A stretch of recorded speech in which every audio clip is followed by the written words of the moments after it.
ESPN cricket foil IPL-ലുമായി ബന്ധപ്പെട്ട വളരെ രസകരമായ ചില റീലുകൾ പ്രത്യക്ഷപ്പെടാറുണ്ട്. അതിലൊരു റീൽ കഴിഞ്ഞ ദിവസം ഇങ്ങനെയുള്ളതായിരുന്നു: IPL-ലെ ഏറ്റവും മികച്ച പേസ് ഡ്യോ ആരൊക്കെയാണ്? അതായത് IPL-ലെ ഏറ്റവും മികച്ച പേസ് ബോളർമാർ, രണ്ടുപേർ ചേർന്നുള്ള പേസ് ദ്വന്ദ്ങ്ങൾ ആരൊക്കെയാണ്?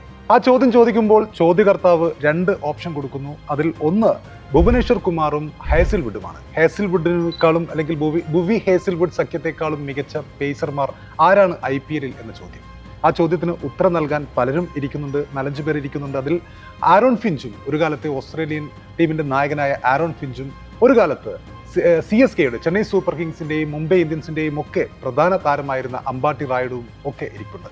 പല ചോദ്യങ്ങളും ചോദിക്കുന്നു. മോഹിത് ശർമ്മ ഷമി സഖ്യം, അതുപോലെ തന്നെ ആൽബി മോർക്കൽ ഡ്വൈൻ ബ്രാവോ സഖ്യം, മലിംഗ ട്രെന്റ് ബോൾട്ട് സഖ്യം, അങ്ങനെ ഒരുപാട് പേരുടെ പേര് ചോദിക്കുന്നു. പക്ഷേ അപ്പോഴൊന്നും ആരും ആ റൂം വിട്ടു പോകുന്നില്ല. അതായത് ആ മത്സരത്തിന്റെ ഏറ്റവും പ്രധാനപ്പെട്ട പ്രത്യേകത എന്നുള്ളത് ഇവരെക്കാൾ മികച്ച, ഭുവിയേക്കാളും അതുപോലെ ഹേസിൽവുഡിനേക്കാളും മികച്ച പേസ് ജോഡി, അതിനേക്കാൾ മികച്ച പേസ് ജോഡി അവരുടെ ആരെങ്കിലും പേര് പറയുകയാണെങ്കിൽ അത് അംഗീകരിക്കുന്നുണ്ടെങ്കിൽ അവർ മുറിയിൽ നിന്നും പുറത്തു പോവുക എന്നതാണ് ആ ഒരു ടാസ്ക്.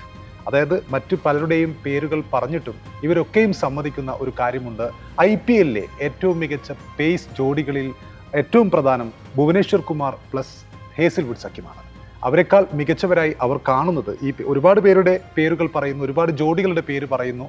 അതിൽ അവസാനം മലിംഗ മിച്ചൽ ജോൺസൺ എന്ന 2015-16 കാലഘട്ടത്തിലെ മുംബൈ ഇന്ത്യൻസിൻ്റെ ജോഡിയെയാണ് അവരൊക്കെയും ഏറ്റവും ഒന്നാമതായി തിരഞ്ഞെടുക്കുന്നത്. പക്ഷേ അതിനേക്കാൾ മുമ്പ് മറ്റു പലരെക്കാളും ഏറ്റവും മുന്നിൽ ഇവർ, അതായത് ആരോൺ ഫിഞ്ചും അമ്പാട്ടി റായുഡും ഒക്കെ അടക്കമുള്ള ആ ഒരു ക്രിക്കറ്റ് പാനലിസ്റ്റുകൾ തിരഞ്ഞെടുക്കുന്നത് ഭുവി ഹേസിൽവുഡ് സഖ്യത്തെയാണ് ഏറ്റവും മികച്ച IPL-ലെ പേസ് ജോഡികളായി.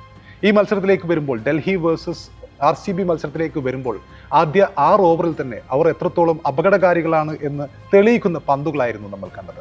ശരിക്കും 6 ഓവറിനുള്ളിൽ തന്നെ ഡൽഹിയെ എറിഞ്ഞൊതുക്കുകയായിരുന്നു ഭുവി ഹേസിൽവുഡ് സഖ്യം.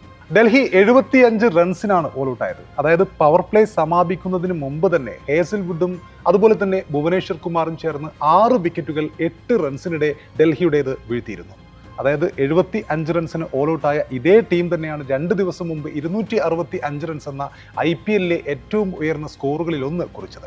KL രാഹുലിൻ്റെ 152 റൺസ് പ്രകടനം നമ്മൾ 2 ദിവസം മുമ്പാണ് നമ്മൾ കണ്ടത്. ആ 2 ദിവസത്തിന് ശേഷം RCB-ക്കെതിരെ കളിക്കാൻ ഇറങ്ങിയപ്പോൾ ഡൽഹി അവരുടെ ബാറ്റിംഗ് മറക്കുന്ന കാഴ്ചയാണ് നമ്മൾ കണ്ടത്. 6 വിക്കറ്റുകൾ ഭുവി ഹേസിൽവുഡ് സഖ്യം എറിഞ്ഞിടുന്ന കാഴ്ച. ഇതിൽ ഏറ്റവും പ്രധാനം ഭുവനേശ്വർ കുമാറിന്റെ പന്തുകൾ തന്നെയാണ്. നമുക്കറിയാം, വീര്യം കൂടുന്നതിനനുസരിച്ച് വീഞ്ഞായി മാറുന്ന ഒരു താരമായി ഭുവനേശ്വർ കുമാറിനെ എണ്ണാമെന്ന് തോന്നുന്നു.